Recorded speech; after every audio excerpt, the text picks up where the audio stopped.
तस्मै श्री गुरुवे नमः। श्री चैतन्य मनोभीष्टं स्थापितं येन भूतले स्वयं रूप कदा मह्यं ददाति स्वपदान्तिकं। वन्देऽहं श्रीगुरो श्रीयुतपद्कमलं श्रीगुरुं वैष्णवांचं श्रीरूपं साग्रजातं सैकं रघुनाथान्वितं तं सजीवं साद्वैतं साधुतं परिजनसहितं कृष्ण चैतन्य देवं श्री राधा कृष्ण पादान् सैकं ललिता श्री विशाखान्वितांश्च। हे कृष्ण करुणा सिंधु दीनबंधो जगत्पते गोपेश गोपिका कांत राधा कांत नमस्तुते। तप्तकांचन गौरांगी राधे वृंदावनेश्वरी विश्वानुसुते देवी प्रणमामि हरिप्रिये। वाञ्छाकल्पतरुभ्यश्च कृपा सिन्धुभ्यश्च पतितानां पावनेभ्यो वैष्णवेभ्यो नमो नमः। जय श्री कृष्ण चैतन्य प्रभु नित्यानंद श्री अद्वैत गदाधर श्रीवासादि गौर भक्त वृंद। हरे कृष्णा कृष्णा कृष्णा हरे हरे, हरे राम राम राम हरे। ओम नमो भगवते वासुदेवाय। ओम नमो भगवते वासुदेवाय। ओम नमो भगवते वासुदेवाय। ओम नमो भगवते वासुदेवाय। ओम नमो भगवते वासुदेवाय। ओम नमो भगवते वासुदेवाय। नारायणं नमस्कृत्य नरं चैव नरोत्तमं देवीं सरस्वतीं व्यासं ततो जयमुदीरये। नष्टप्रायेषु भद्रेषु नित्यं भागवत सेवया भगवती उत्तम श्लोके भक्तिर्भवति नैष्ठिकी। ग्रंथराज श्रीमद् भागवतम की जय। ग्रंथराज श्रीमद् भागवतम स्कंद 4 अध्याय 23 में से हम पढ़ रहे थे। तो अध्याय का नाम महाराज पृथु का भगवत धाम गमन। तो हमने पढ़ा कि महाराज पृथु अपनी पत्नी के साथ वानप्रस्थ जीवन के लिए अपने जीवन के अंतिम वर्षों में अपना राजपाट छोड़ करके सब कुछ अपने पुत्रों को सौंप करके और सारे राज्य में बांट करके और निकल पड़े हैं। इसके लिए वन गमन किया उन्होंने, सब कुछ छोड़ दिया और वन गमन कर रहे हैं, यानी कि वानप्रस्थ जीवन उन्होंने ग्रहण किया। तो पृथु महाराज निकल पड़े हैं अपना राजपाट छोड़ के वानप्रस्थ जीवन के लिए और अपनी पत्नी के साथ। तो हमने पिछली क्लास में पढ़ा था कि पारिवारिक जीवन से निवृत्त होकर महाराज पृथु ने वानप्रस्थ जीवन के नियमों का कड़ाई से पालन किया और वन में कठिन तपस्या की। वो इन कार्यों में उसी गंभीरता से जुट गए जिस तरह पहले वो शासन चलाते थे तथा हर एक पर विजय पाने के लिए जुट जाते थे। अभी माता जी से मैं बात कर रही थी कि माता जी आप 16 माला करते हो या नहीं करते हो, तो माता जी कहती हैं हो नहीं पाती हैं। उसका कारण क्या होता है? अगर हमसे भजन नहीं होता है, जप नहीं होता है, तो इसका मतलब हम जितनी गंभीरता से अपने भौतिक कार्य को करते हैं उतनी गंभीरता से भजन नहीं करते हैं, उतनी गंभीरता से नाम जप को नहीं लेते हैं। गंभीरता का अंतर है। तो यहाँ स्पेशल यही क्या बताया गया, पृथु महाराज ने अपना राजपाट छोड़कर वन गमन किया तो वो उसी गंभीरता से ही लगे जिस गंभीरता से उन्होंने अपना राज्य चलाया था। जैसे उन्होंने अपना राज्य चलाया था, जैसे उन्होंने अपने राजपाट का काम काज किया था, वैसे ही वो अपना भक्ति की तरफ अगर निकले हैं, भजन करने के लिए निकले हैं, वानप्रस्थ जीवन के लिए निकले हैं, तो उसमें भी उतनी ही गंभीरता थी। तो बात तभी बन पाती है जब जैसा हमारा भौतिक जीवन होता है, हम भौतिक जीवन में अगर बहुत गंभीरता से रहे हैं तो हमारा भजन भी गंभीरता से होना चाहिए। नहीं तो ये नहीं कि भजन को तो हमने इतनी लाइटली ले लिया, अपने नाम जप को, अपनी सेवा को हम इतनी लाइटली ले लेते हैं और अपना भौतिक जीवन में हमारी पूरी रुचि बनी रहती है। आगे क्या कहते हैं कि तपोवन में महाराज पृथु कभी वृक्षों के तने तथा जड़े खाते रहे तो कभी फल तथा सूखी पत्तियां। ये गंभीरता थी उनकी कि त्याग दिया। सोचो राजा थे, राजा महाराजा थे तो क्या क्या कुछ नहीं खाते होंगे, रोज 56 भोग मिलता होगा, रोज सब कुछ फुल ऐश्वर्य से सोने के बर्तनों में, चांदी के बर्तनों में खाना खाते होंगे। और आज क्या वो खा रहे हैं कि सूखे पत्ते, तने और पत्तियां, जड़े खाते रहे और फल तथा सूखी पत्तियां खाते रहे। क्यों? उनको वो तो ये भी कर सकते थे कि मैं वानप्रस्थ ले रहा हूँ, मैं वन में जा रहा हूँ, लेकिन मेरा खाना रोज भेज देना, है ना। ऐसा भी इतने बड़े राजा थे तो कोई भी आकर के उनके भोजन तो पहुंचा ही सकता था। ठीक है, महल में ना रहते, अपने अगर हाफ सिंसियरिटी होती तो, है ना, महल में ना रहते, महल छोड़ दिया, ठीक है, मैंने इतना तो कर दिया, कम से कम अपना राजपाट छोड़ दिया, अपने राजपाट के कामकाज छोड़ दिए, लेकिन वन में रह करके एक टाइम भोजन तो कम से कम एक टाइम तो अच्छा मिल जाए। लेकिन उन्होंने ऐसा नहीं किया, छोड़ा तो पूरी गंभीरता से छोड़ दिया और वहां पर सूखे वृक्षों के तने और जड़े खाते रहे और कभी फल तथा सूखी पत्तियां। कुछ हफ्तों तक उन्होंने केवल जल पिया, अंत में वो केवल वायु ग्रहण करके उसी से निर्वाह करते रहे। अंत में वो केवल वायु ग्रहण करके उससे निर्वाह करते रहे। सोचिए क्या कितनी कठिन तपस्या है, इतने राजा होते हुए भी वो इतनी कठिन तपस्या कर रहे हैं। प्रभुपाद कहते हैं कि भगवत गीता में योगियों को सलाह दी जा गई है कि वो जंगल में एकांत में जाकर पवित्र स्थान में अकेले रहें। पृथु महाराज के आचरण से हम समझ सकते हैं कि जब वो जंगल गए तो उन्होंने कुछ भक्तों या शिष्यों द्वारा शहर से भेजा गया किसी प्रकार का पका भोजन नहीं खाया। जैसे ही कोई जंगल में रहने का व्रत लेता है, उसे केवल कंद मूल, तने, फल, सूखी पत्तियां या प्रकृति द्वारा प्रदत्त वस्तुएं खानी चाहिए। हम क्या करते हैं, चलो बड़े भाग्य से कभी ये डिसाइड भी कर लिया कि चलो बाकी का जीवन वृंदावन बिताएंगे, तो उसमें भी हम सोचते हैं कि रहने की पूरी व्यवस्था होनी चाहिए, सुंदर घर होना चाहिए और खान पान की पूरी व्यवस्था होनी चाहिए, कैसे कुकिंग होगी या फिर मंदिर के में प्रसादम की पूरी अरेंजमेंट होनी चाहिए। इस तरीके से हम करते हैं। लेकिन उन्होंने किस तरीके से किया कि प्रभुपाद क्या इंस्ट्रक्शन दे रहे हैं, कोई जंगल में रहने का व्रत लेता है तो उसे केवल कंद मूल, तने, फल, सूखी सब्जियां या प्रकृति द्वारा प्रदत्त वस्तुएं खानी चाहिए। प्रकृति द्वारा प्रदत्त मीन्स फल, सब्जी ये खा सकता है। पृथु महाराज ने जंगल में रहने के लिए इन नियमों को कठोरता पूर्वक अंगीकार किया।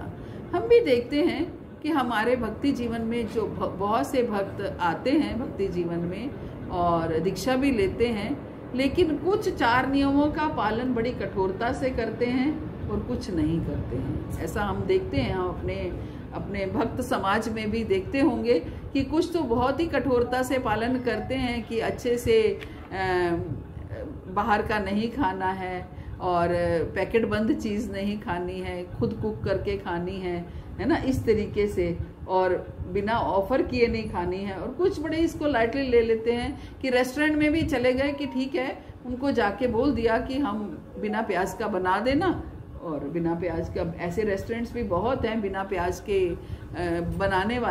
बनने वाले, और कुछ आइटम्स ऐसी होती हैं जिनमें अनियन नहीं डलता है, तो चलो वो खा लेंगे हम जाके। तो इसका कोई, मैं ये नहीं कह रही हूँ कि कोई अपराध है, लेकिन गंभीरता का अंतर है ना, ये गंभीरता का अंतर है कि कैसे हम अपने जो हमें आचार्यों ने 4 नियम कम से कम दिया है, उनका हम कितनी गंभीरता से पालन कर रहे हैं, है ना। तो ये अंतर है। कोई लोग कहीं भी खा लेते हैं, कोई लोग बिल्कुल नहीं खाते हैं, तो कई लोग अनऑफर्ड भी खा लेते हैं कि ठीक है बिना प्याज का है तो अनऑफर्ड भी खा लेते हैं, कई लोग नहीं खाते हैं। तो ये सब कुछ गंभीरता में अंतर है, और गंभीरता के अनुसार ही भगवान हमारे भावों को समझ पाते हैं, है ना, समझ पाते हैं। ये नहीं है कि भगवान कुछ अलग से उनको दे देंगे जो गंभीर भक्त हैं, लेकिन जो सिंसियर स्टूडेंट्स होते हैं उनको कुछ ना कुछ रिजल्ट तो अलग से मिलता ही है। हम अगर स्टूडेंट लाइफ देखते हैं तो कुछ स्टूडेंट्स वही टीचर है पढ़ाने वाली और वही माता पिता होते हैं, वही पढ़ाई का एटमॉस्फेयर है, लेकिन कई बच्चे गंभीर होते हैं तो वो पढ़ जाते हैं, भले ही वो गरीब घर के हों, उनके पास पूरी सुविधा भी ना हो। हमने अपने माता पिता से सुना होगा कि हम तो स्ट्रीट लाइट में भी बैठ के पढ़ा करते थे, है ना, ऐसे स्टूडेंट्स भी होते थे जो स्ट्रीट लाइट में बैठ के पढ़ते थे। तो अंतर क्या है? गंभीरता का है। और कई स्टूडेंट्स एक्सक्यूज दे देते हैं कि हमारे घर में ये सुविधा नहीं है, लाइट प्रॉपर नहीं है, सेपरेट रूम नहीं है, एक ही कमरा है, एक ही कमरे का घर है, उसमें सारे बैठे रहते हैं, उसमें टीवी चल रहा होता है। तो जिस भक्त में या जिस स्टूडेंट में जितनी गंभीरता होगी वो अपने लिए अरेंजमेंट भी कर लेगा, है ना। अगर उसमें गंभीरता है तो अपनी व्यवस्था स्वयं कर लेगा उसको, बस क्योंकि वो अपने उद्देश्य को याद रखे हुए है, अपने लक्ष्य को याद रखे हुए है। उसको ये याद है कि मेरा लक्ष्य क्या है, कृष्ण को प्रसन्न करना, भगवान को प्रसन्न करना मेरा लक्ष्य है, इसलिए उसने उस लक्ष्य को साधा हुआ है। अगर वो लक्ष्य भूल जाएगा तो फिर वो कुछ नहीं कर पाएगा, फिर वो ये सोचेगा कि किस लिए करना है, क्यों करना है, ये करने से होगा क्या। लेकिन अगर लक्ष्य साधेगा, लक्ष्य पता होगा कि ये करने से मेरे भगवान प्रसन्न होंगे, मेरे भगवान मेरी गंभीरता की तरफ देखेंगे कि हाँ ये कितना गंभीर है मुझे प्राप्त करने के लिए, है ना, ये कितना गंभीर है मुझे प्राप्त करने के लिए। तो ये बता रहे हैं प्रभुपाद कि वो सूखी पत्तियों के अतिरिक्त कुछ भी नहीं खाते थे और थोड़े से जल के अतिरिक्त कुछ पीते नहीं थे। कभी कभी तो वे केवल हवा पर रह जाते थे, कभी कभी वो वृक्षों के कुछ फल खा लेते थे।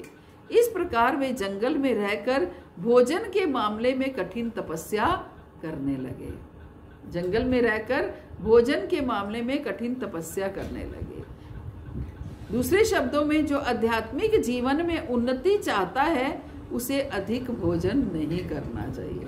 प्रभुपाद साफ साफ लिख रहे हैं, जो आध्यात्मिक जीवन में उन्नति चाहता है उसे अधिक भोजन नहीं करना चाहिए। लेकिन हम तो अगर सामने आ जाए तो फिर शादी पार्टी ब्याह पे जाते हैं तो जितने स्नैक्स होते हैं उतने हमें टेस्ट तो करने ही चाहिए, है ना।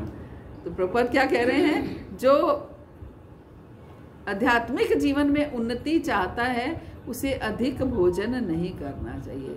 तो क्या अधिक भोजन करके हम भक्ति नहीं कर सकते हैं क्या? आलस होता है ना, नींद आती है, आलस होता है। और सादा जीवन हमें अगर रखना है तो सिंपल सादे खाने को हमें खाना चाहिए। ज्यादा क्या बोलते हैं उसको, गरिष्ठ भोजन हमें नहीं ग्रहण करना चाहिए। ये प्रभुपाद समझा रहे हैं। ये तो एक्सक्यूजेज है कि हम भगवान के लिए बना रहे हैं, भगवान के सादा खाना।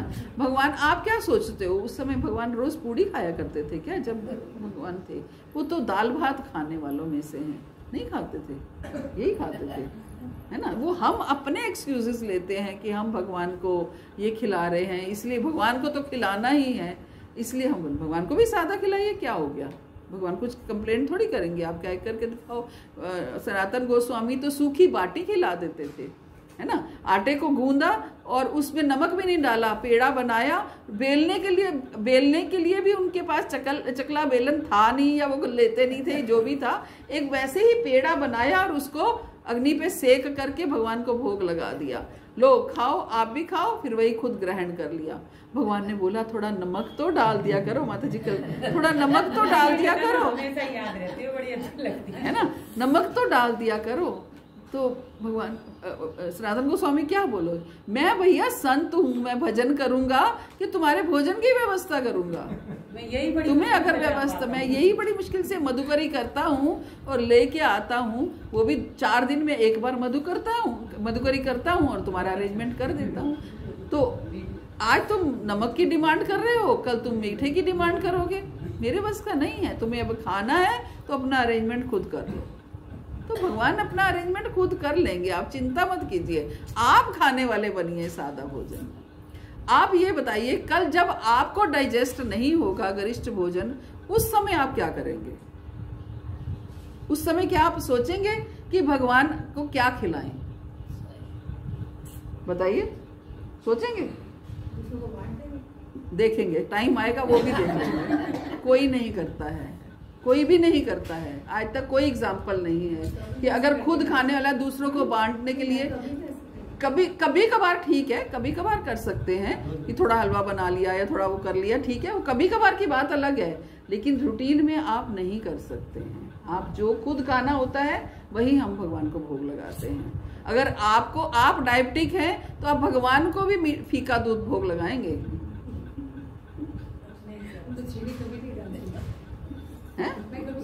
क्योंकि ग्रहण आपने करना है ना बाद में, तो आप उसके अकॉर्डिंग करेंगे। ये प्रैक्टिकली पॉसिबल नहीं है, सच में नहीं है, इसमें कोई गलत नहीं है। प्रैक्टिकल कितने दिन आप दूसरों को खिलाओगे? आप बांटने के लिए भी आपके पास समय नहीं होगा। किसको ढूंढने जाऊं मैं, किसको खिलाऊं? ठीक है, कभी कभार आप थोड़ा बहुत कुछ बना लिया, वो एक अलग बात है। मैं कभी कभार का वो चैलेंज नहीं दे रही हूँ, लेकिन रूटीन में आप नहीं कर पाओगे, नहीं कर पाओगे। मेरे प्रभु जी के ना कोलेस्ट्रॉल रहता है, हाई रहता है, कई बार हो जाता है ना, तो मैंने भगवान को बोल रखा है कि एक टाइम रोटी में घी लगाऊंगा, एक टाइम रोटी में घी नहीं लगाऊंगा। बिल्कुल प्रैक्टिकल प्रॉब्लम है, ये प्रैक्टिकल प्रॉब्लम है ना। उसमें कैसे करोगे? तभी तो गुरु महाराज हमेशा कहते हैं, घर के ठाकुर जी आपके हिसाब से चलते हैं, जैसे आपका घर का वो होगा वैसे वो चलेंगे, है ना। ठीक है, कभी कभार गेस्ट आ गए, ठीक है, वो हो जाता है, लेकिन नहीं। तो यहाँ पर यही कह रहे हैं कि जो आध्यात्मिक जीवन में उन्नति चाहता है उसे अधिक भोजन नहीं करना चाहिए। श्री रूप गोस्वामी ने भी आगाह किया कि अधिक खाना तथा अधिक श्रम नियम विरुद्ध है। अत्याहार प्रयास चाह, है ना, अत्याहार करना ये भी एक नियम के विरुद्ध है, भक्ति में हमें आगे नहीं बढ़ने देता। इनसे कभी भी आध्यात्मिक जीवन में उन्नति नहीं की जा सकती। कि हमारे हर समय चेतना अगर खाने में लगी रहेगी तो इसमें आध्यात्मिक जीवन में उन्नति नहीं की जा सकती। वैदिक आदेश के अनुसार जंगल में रहना पूर्णतः सतोगुणी, शहर में रहना रजोगुणी तथा वैश्यालय या मदिरालय में रहना तामसिक है, किंतु मंदिर में रहना वैकुंठ में रहना है, क्योंकि ये प्रकृति के समस्त गुणों से परे होता है। तो पद क्या बता रहे हैं कि अगर जंगल में रहना क्या है, सतोगुणी है, घर में रहना, शहर में रहना रजोगुणी है, वैश्यालय या मदिरालय में रहना तमोगुणी है, लेकिन मंदिर में रहना वैकुंठ में रहना है, क्योंकि ये प्रकृति के समस्त गुणों से परे होता है। अब तो क्या, हम तो सब लोग मंदिर में तो नहीं रह सकते, तो क्या करें, है ना। हमें तो घर में ही रहना है, मंदिर में तो नहीं रह सकते हैं सब लोग, तो क्या करें। तो हमें घर का एटमॉस्फेयर, घर का वातावरण मंदिर जैसा बनाना है ना। घर का वातावरण ऐसा हो कि मंदिर जैसा वातावरण हो, ताकि मंदिर में जो जैसा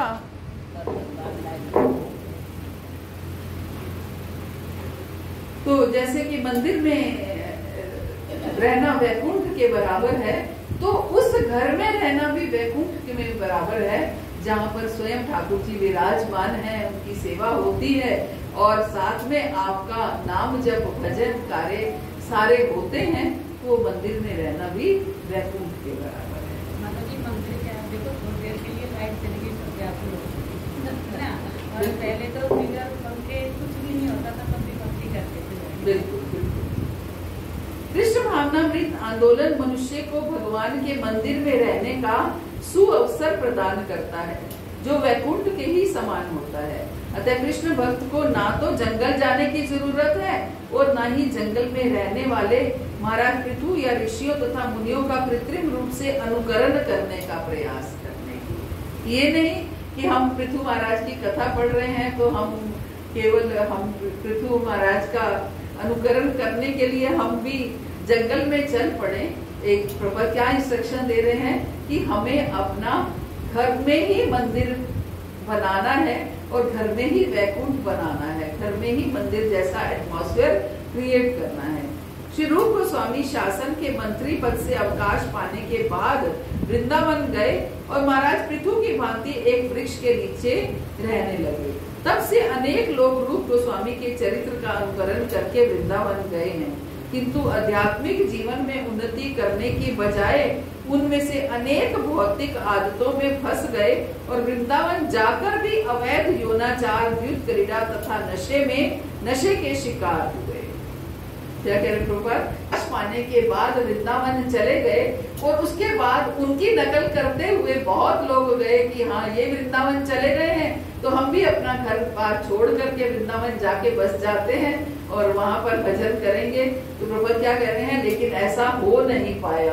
वो वहां जाकर यौनाचार में और गलत संगत में पड़ गए और नशा पता करने लगे, तो ऐसा उनके साथ द्यूत क्रीड़ा और नशे के वो शिकार हो गए। इसलिए क्या कहा जाता है कि संन्यास हमें तब लेना है जब हम हृदय से विरक्त हो जाएं, हृदय से विरक्त हो जाएं। इसलिए संन्यास ना लें कि हम विरक्त होना चाहते हैं इसलिए संन्यास ले रहे हैं, नहीं। जब तक हृदय से आप विरक्त हो नहीं जाते तब तक ये भौतिक संसार छोड़ करके हम वृंदावन चले जाएं, ये नहीं। क्योंकि हृदय से आप विरक्त हो जाएंगे तो आप वन में जाकर बस सकते हैं, लेकिन अगर हृदय से विरक्त नहीं है तो क्या होगा? आप वृंदावन चले गए या किसी भी वन में चले गए, किसी भी धाम में जाकर बस गए, तो आपकी चेतना, आपका मन जो है वो अपने घर में बसा रहेगा। मेरे घर में क्या हो रहा होगा, बच्चे क्या कर रहे होंगे, कैसे होगा, उसका पोता हुआ होगा, उसका बेटा हुआ होगा, इस तरीके से उसने ये बात कही थी उसने, तब भी आपकी चेतना घर गृहस्थी में फंसी रहेगी। लेकिन अगर आप हृदय से विरक्त हो गए तो आप घर में रहेंगे तो भी वृंदावन है, वन में चले जाएंगे तो भी वृंदावन है। इसलिए अगर वन में जाना है तो पहले हृदय से विरक्त होना पड़ेगा और हृदय से विरक्त होकर के वन में जाने का लाभ है। ये नहीं कि मैं विरक्त होना चाहता हूँ इसलिए मैं वन में चला गया, ताकि क्योंकि घर में रह के तो बसे ही रहेंगे, वहां जाएंगे तो विरक्त हो जाएंगे, फिर वहां जाके भी विरक्त नहीं हो सकते। वहां जाकर भी हम बल्कि जो भी भक्त समाज में भी इस तरह का कलह कलेश उत्पन्न कर देंगे, है ना। भक्त समाज में भी तेरी मेरी शुरू कर देंगे, भक्त समाज में भी एक नई गृहस्थी शुरू कर देंगे वृंदावन जाके, क्योंकि हृदय से हम विरक्त नहीं है। तो इसलिए हृदय से विरक्त होना बहुत आवश्यक है। प्रभुपाद कहते हैं अब कृष्ण भावनामृत आंदोलन का सूत्रपात पाश्चात्य देशों में किया गया है, किंतु पाश्चात्य वासियों के लिए संभव नहीं कि वो जंगल जाकर वैसी ही कठिन तपस्या करे जैसी पृथु महाराज या रूप गोस्वामी ने की थी। कि अब वो संभव नहीं है कि वो जंगल में जाकर पृथु महाराज और रूप गोस्वामी जैसे तपस्या करे। तो भी पाश्चात्य वासी या अन्य लोग श्री भक्ति सिद्धांत सरस्वती ठाकुर का अनुसरण मंदिर में रहकर कर सकते हैं, क्योंकि मंदिर का वास जंगल वास से परे है। मंदिर में रहकर ऐसी तपस्या कर, उनका अनुसरण हम कर सकते हैं, क्योंकि मंदिर का वास जो है वो जंगल के वास से परे है। वे कृष्ण प्रसाद के अतिरिक्त कुछ ना ग्रहण करने का व्रत ले सकते हैं।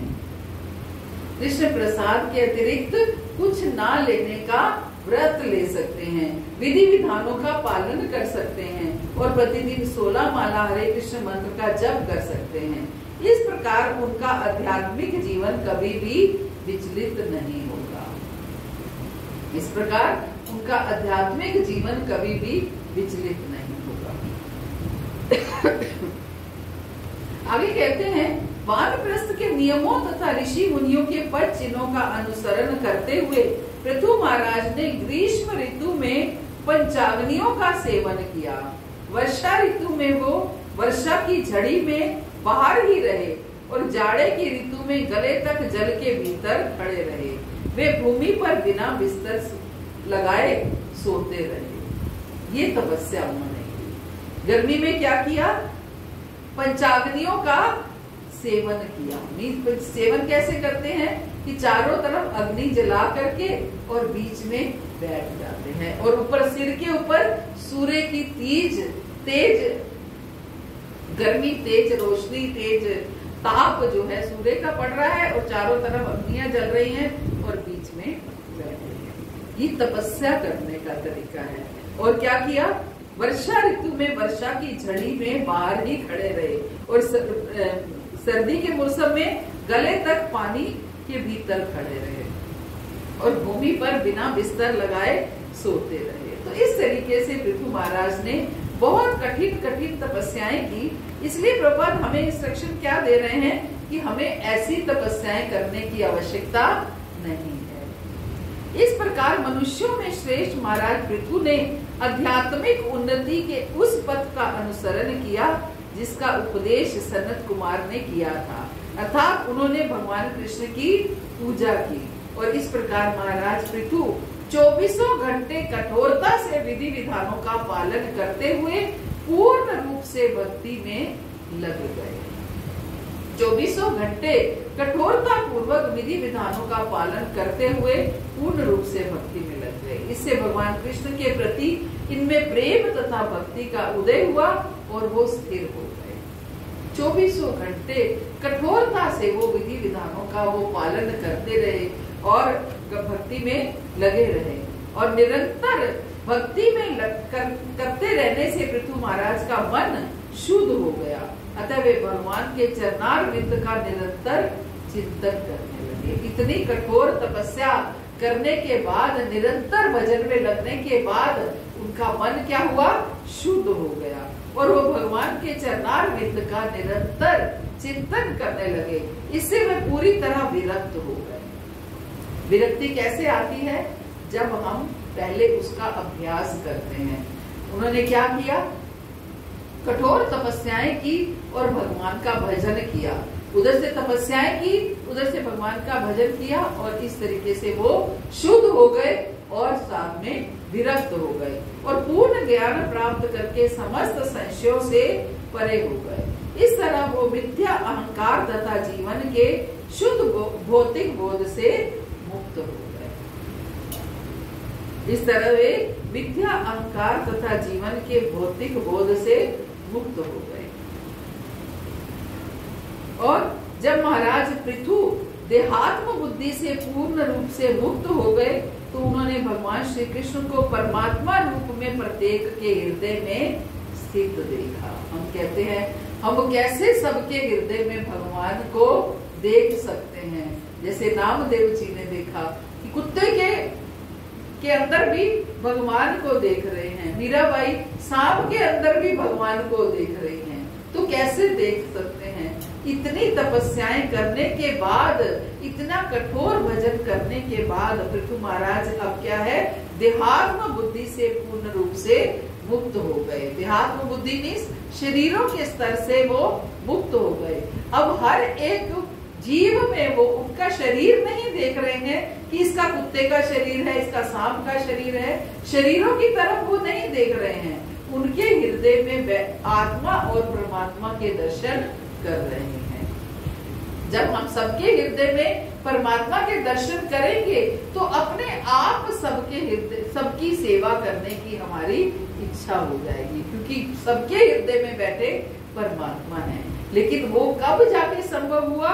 जब उन्होंने इतनी गंभीरता से भजन को किया, इतनी कठोर तपस्याएं करके भजन को किया, तो ऐसा तब जाकर के उनके हृदय इतना परिवर्तन हुआ कि वो देहात्म बुद्धि से ऊपर हो गए, यानी कि शरीरों के स्तर से ऊपर हो गए।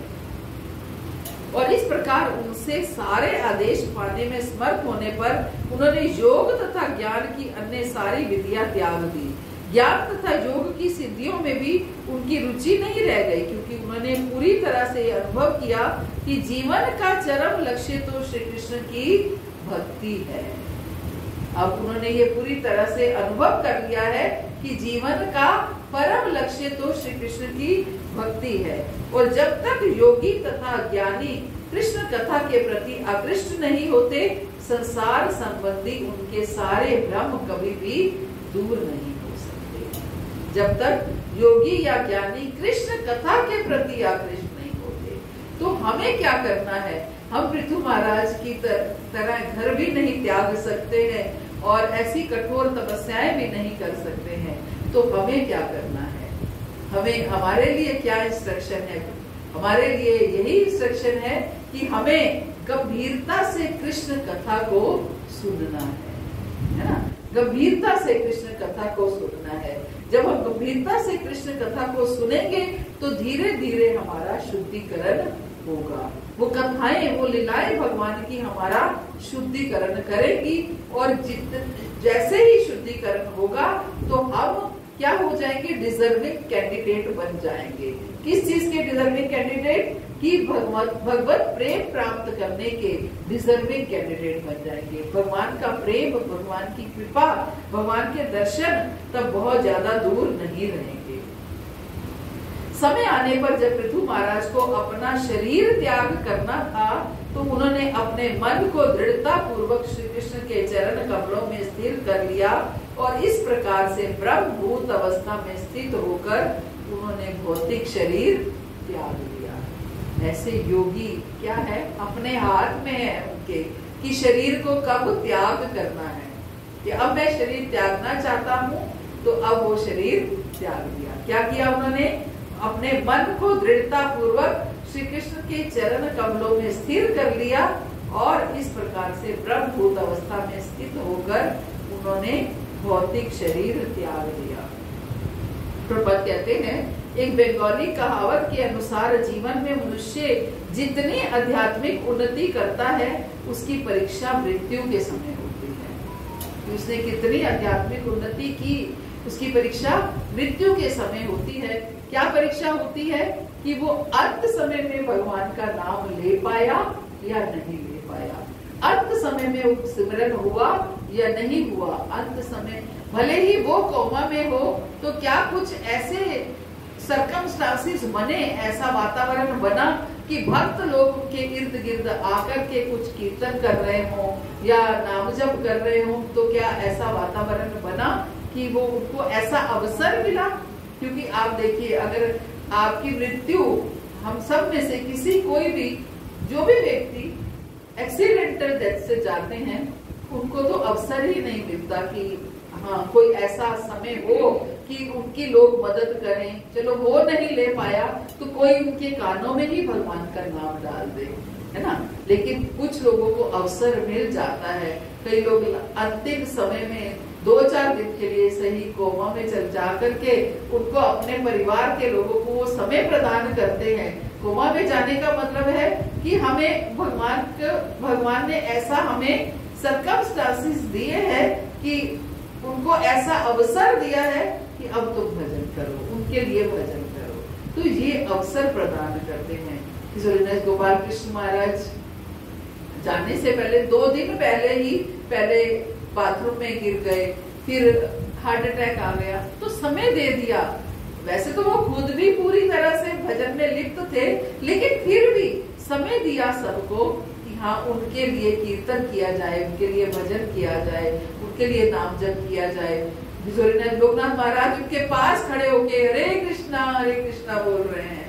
तो किस तरीके से भगवान ऐसे भक्तों के लिए वातावरण उत्पन्न कर देते हैं कि वो कैसे भजन करते हुए, नाम जप करते हुए, सिमरन करते हुए भगवान, वो अपने धाम में भगवान उनको ले जाते हैं। तो इस तरीके से प्रभुपाद यही कह रहे हैं, जीवन में मनुष्य जितनी आध्यात्मिक उन्नति करता है उसकी परीक्षा मृत्यु के समय होगी। भगवद गीता में इसकी पुष्टि हुई है, यम वापी स्मरण भावम त्यज्यन्ते कलेवरम तम तमेवेति कौन्तेय सदा तद भाव भाविता। जो अंत समय में यम वापी स्मरण भावम, अंत समय में जिसका स्मरण करते हुए शरीर का त्याग करता है उसका अगला जीवन उसी में ही लगता है, उसकी गति जो है उसी से होती है।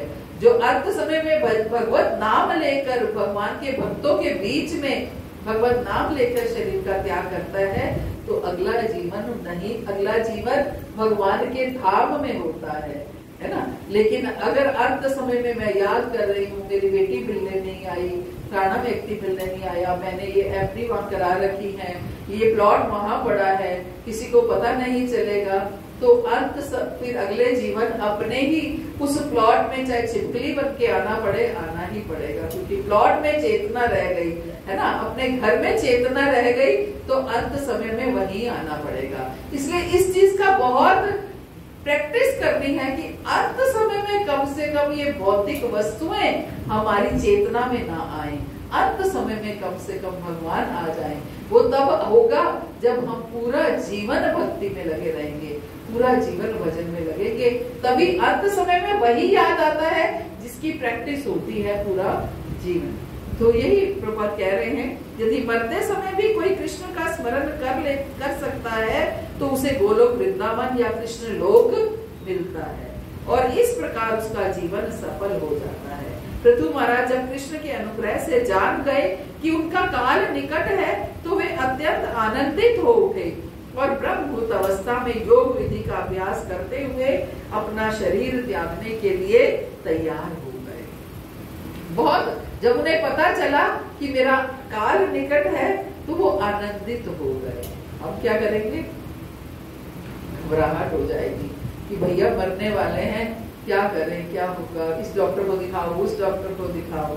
नहीं किया ऐसा, आराम से अपने शरीर को त्याग कर दिया। तो इसी चीज का अभ्यास करने को यही सिखा रहे हैं, और इस तरीके से पृथु महाराज ने योगिक आसन साधा और उन्होंने अपनी एड़ियों से अपने गुदा द्वार बंद किया और दोनों एड़ियों को दबाया, फिर धीरे धीरे प्राण वायु को नाभि चक्र से होते हुए हृदय तथा कंठ तथा ऊपर की ओर ले गए, और ये हमारा आज्ञा चक्र होता है, आज्ञा चक्र से उन्होंने अपने प्राणों को यहाँ से निकाल दिया।